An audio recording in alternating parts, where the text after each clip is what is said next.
দর্শক, আপনারা দেখছেন সি নিউজ 14 চ্যানেল।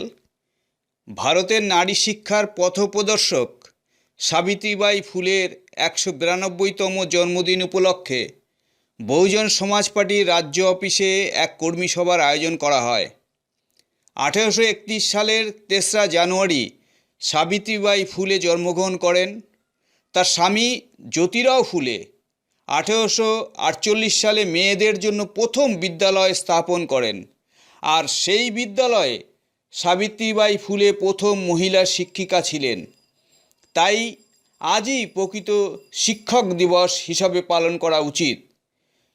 তারই সহযোদ্ধা ছিলেন মুসলিম সমাজের প্রথম মহিলা শিক্ষিকা ফাতেমা শেখ।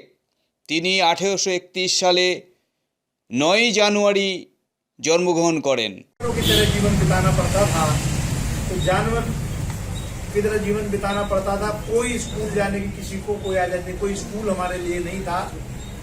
तो सबसे पहले महात्मा ज्योतिबा फूले और माता सावित्रीबाई फूले ने 1848 में सबसे पहले इस देश में रहने वाले गरीब किसान मजदूर अल्पसंख्यक बहु पार्टी के लिए स्कूल की स्थापना की। और जहां पर वो स्कूल बना था उसके लिए जमीन यानी कि जो प्रांगण था उसकी व्यवस्था बीबी फातिमा शेख जी ने स्कूल के लिए वो प्रांगण वो जगह दी थी, उसमें स्कूल स्थापित सम्मानित साथियों किया गया। और सबसे पहले दलित किसान मजदूर बोलते यानी शुद्ध दलित सूत्र को स्कूल में जाने का मौका मिला, यानी पढ़ाने का मौका मिला। सम्मानित साथियों, तो हमें इस आडंबर को समझना चाहिए कि कौन सच्चे हमारे देवी देवता हैं, कौन हमारे महापुरुष हैं। हमें उनका अनुसरण करना चाहिए, उनकी बात को मानना चाहिए, और तब हमें सम्मानित साथियों तभी हम आगे बढ़ सकते हैं। ये भारतीय जनता पार्टी के लोग, कांग्रेस पार्टी के लोग या अदर और जो पार्टी के लोग हैं, ये केवल आपस में नूरा कुश्ती दिखाकर इस देश में रहने वाले दलित किसान मजदूर अल्पसंख्यक बहु पार्टी का बेवकूफ बनाकर साम दाम दंड भेद का इस्तेमाल कर वो शासन सत्ता में आते हैं, और शासन सत्ता में केवल पैसे वाले और सामंतवादी लोगों को भी बढ़ावा देते हैं, गरीब लोगों के लिए सम्मानित साथियों। इस देश में अगर अनुसूचित जाति जनजाति यानी कि शोषित वंचितों के लिए अगर कोई पार्टी, किसी पार्टी ने या किसी पार्टी के महापुरुषों ने कुछ किया तो हमारी और पार्टी बहुजन समाज पार्टी, दूसरी और कोई पार्टी सम्मानित साथियों नहीं है।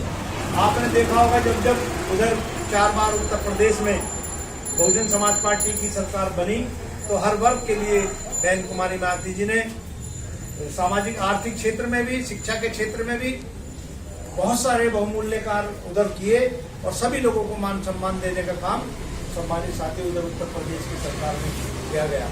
किसी और चाहे वो वहाँ चेहरे बदलते रहे, कभी भारतीय जनता पार्टी की सरकार, कभी कांग्रेस पार्टी की सरकार, कभी समाजवादी पार्टी की सरकार, लेकिन किसी ने भी वहाँ सम्मानित साथियों ऐसा काम नहीं किया जिसमें पूरे प्रदेश में क्या पूरे देश में रहने वाले गरीब गुरुओं के लिए कोई भी किसी तरह की नीति निर्धारित नहीं की जिससे इस देश में रहे देश और प्रदेश में रहने वाले लोगों का सम्मानित साथी भला हो पाता।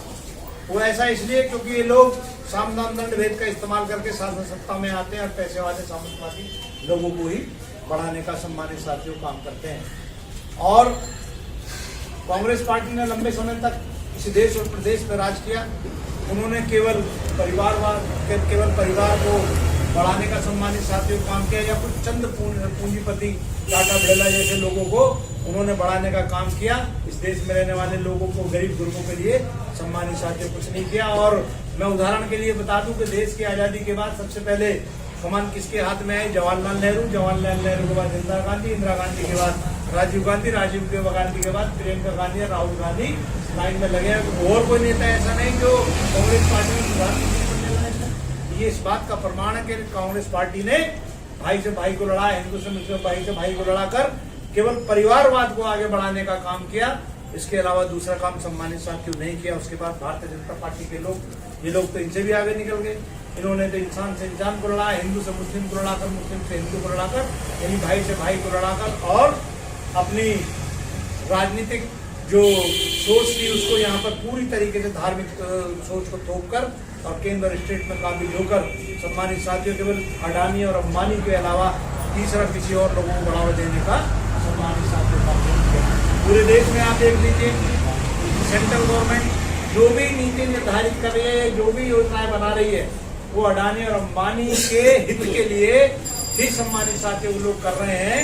आने से पहले आप सभी लोग जानते हैं कि क्या वादे थे, क्या उन लोगों ने वादे किए थे। आप सभी जानते हैं भारतीय जनता पार्टी के लोगों ने कि हम लोग शासन सत्ता में आए तो 15-15 लाख रुपए आप लोगों के अकाउंट में, आप लोगों के अकाउंट, गरीब के अकाउंट में आएंगे।